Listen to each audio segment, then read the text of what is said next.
सिकंदर महान एक ऐसा नाम जो जीत और महत्वाकांक्षा का प्रतीक है। उनका जन्म 356 ईसा पूर्वी में मैसेडोनिया राज्य की राजधानी पेला में हुआ था।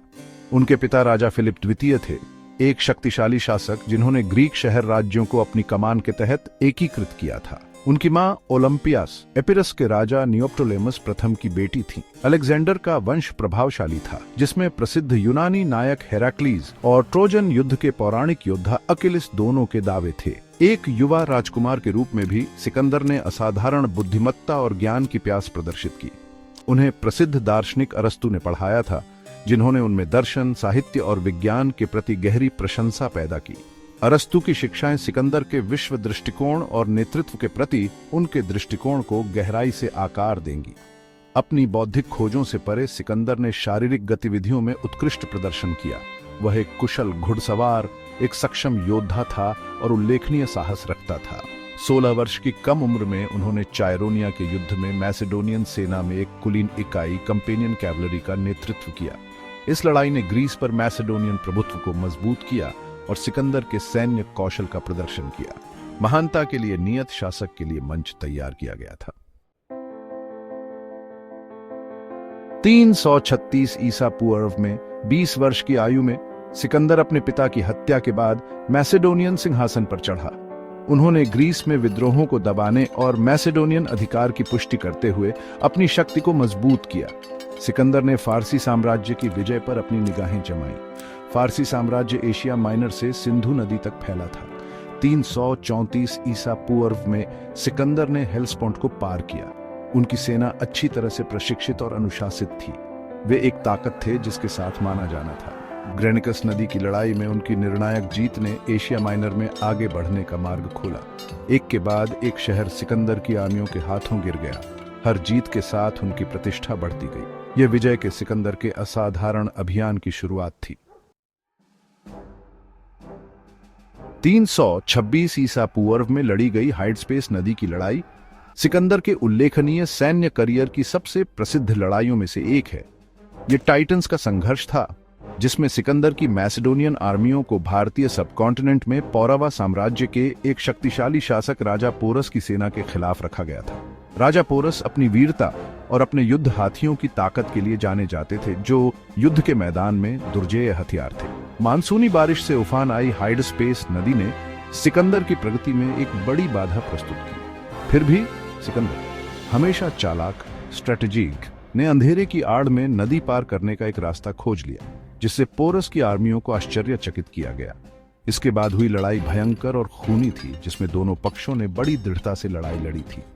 युद्ध के हाथियों के शुरुआती झटके के बावजूद सिकंदर की सैन्य प्रतिष्ठा और उसकी सेना की बेहतर रणनीति ने दिन जीत लिया। राजा पोरस घायल लेकिन अटूट को पकड़ लिया गया और सिकंदर के सामने लाया गया। पोरस के साहस और गरिमा से प्रभावित होकर सिकंदर ने उसके साथ सम्मान का व्यवहार किया और उसे अपने विशाल साम्राज्य के सेट्रप के रूप में बहाल कर दिया। सिकंदर की सैन्य सफलताएं केवल उसके साहस या उसकी सेना की ताकत के कारण नहीं थीं। उनकी स्ट्रैटेजिक प्रतिभा ने उनकी विजयों में महत्वपूर्ण भूमिका निभाई। वह रसद के महत्व को समझता था और सुनिश्चित करता था कि लंबे अभियानों पर भी उसके सैनिकों को अच्छी आपूर्ति की जाती है।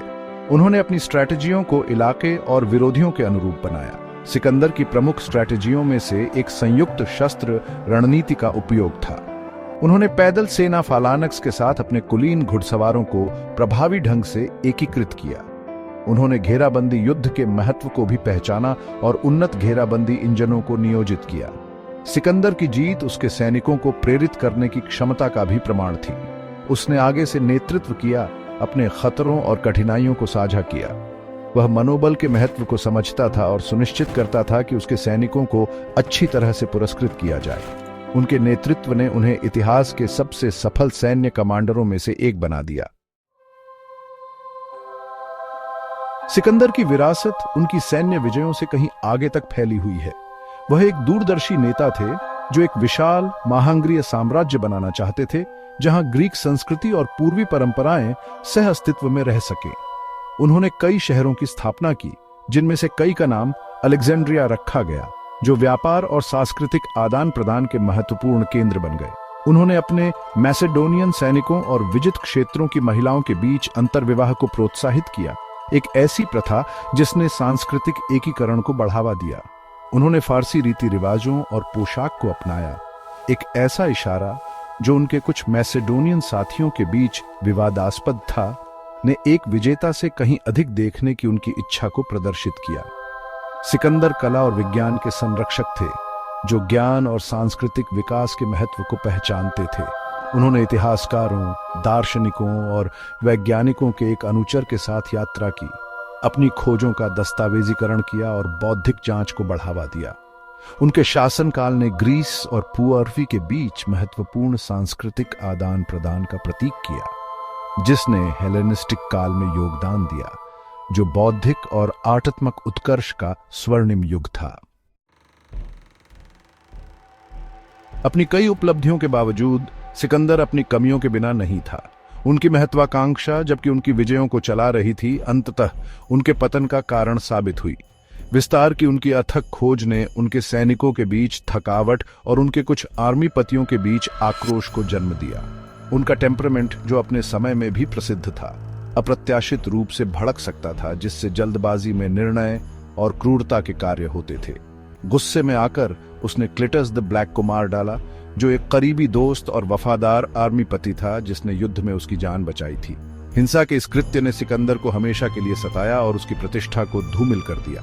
शासन करने के अपने दिव्य अधिकार में उनका विश्वास, जो उनकी मातृभाषा के उनके दिव्य माता पिता होने के दावों से प्रेरित था, उनके कुछ साथियों को अलग कर दिया, जिन्होंने उन्हें एक ग्रीक राजा की तुलना में एक पूर्वी तानाशाह की तरह बनते देखा। सिकंदर की महत्वाकांक्षा, जबकि उसे असाधारण ऊंचाइयों तक ले गई, अंततः उस अस्थिरता में योगदान दिया जो उसकी असामयिक मृत्यु के बाद हुई। सिकंदर महान की मृत्यु 32 वर्ष की आयु में 323 ईसा पूर्व में बेबीलोन में हुई थी। उनकी मृत्यु का कारण एक रहस्य बना हुआ है, जिसमें मलेरिया से लेकर जहर तक के सिद्धांत शामिल हैं। उनके असामयिक निधन के बावजूद इतिहास के पाठ्यक्रम पर उनका प्रभाव गहरा था। हो सकता है कि उनका साम्राज्य अल्पकालिक रहा हो, लेकिन उनकी विजयों ने पुरानी व्यवस्था को चकनाचूर कर दिया, जिससे नए राज्यों और एम्पायरों के उदय का मार्ग प्रशस्त हुआ। सिकंदर की मृत्यु के बाद आई हेलेनिस्टिक काल पूरे भूमध्य सागरीय दुनिया और उसके बाहर ग्रीक संस्कृति और विचारों के प्रसार द्वारा चिह्नित की गई थी। सिकंदर की विजयों ने व्यापार और सांस्कृतिक आदान प्रदान को सुगम बनाया, पूर्व और पश्चिम को अभूतपूर्व तरीकों से जोड़ा। उनकी किंवदंती ने शासकों और सैन्य नेताओं की पीढ़ियों को प्रेरित किया और उनकी कहानी सदियों बाद भी कल्पना को मोहित करती है। आज भी सिकंदर का नाम लोकप्रिय संस्कृति, सैन्य इतिहास और अकादमिक प्रवचन में गूंजता है। उनकी कहानी महत्वाकांक्षा, नेतृत्व की शक्ति और विजय और विरासत के साथ स्थायी मानव आकर्षण के प्रमाण के रूप में कार्य करती है। आगामी फिल्म सिकंदर, जिसमें सलमान खान ने अभिनय किया है, सिकंदर महान की महाकाव्य गाथा को एक नई पीढ़ी के सामने लाने का वादा करती है।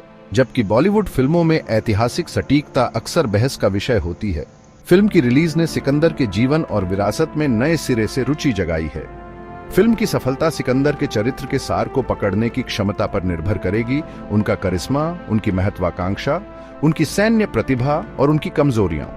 अगर अच्छा किया जाता है तो सिकंदर के पास वैश्विक दर्शकों को सिकंदर की कहानी की जटिलताओं से परिचित कराने, बातचीत को जगाने और उनके ऐतिहासिक महत्व की और खोज को प्रेरित करने की क्षमता है।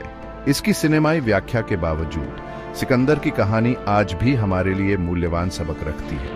उनका जीवन महत्वाकांक्षा और दृष्टि की शक्ति का प्रमाण है, लेकिन यह अनियंत्रित महत्वाकांक्षा के खतरों और ज्ञान और करुणा के साथ शक्ति को कम करने के महत्व के बारे में एक सतर्क कहानी के रूप में भी कार्य करता है।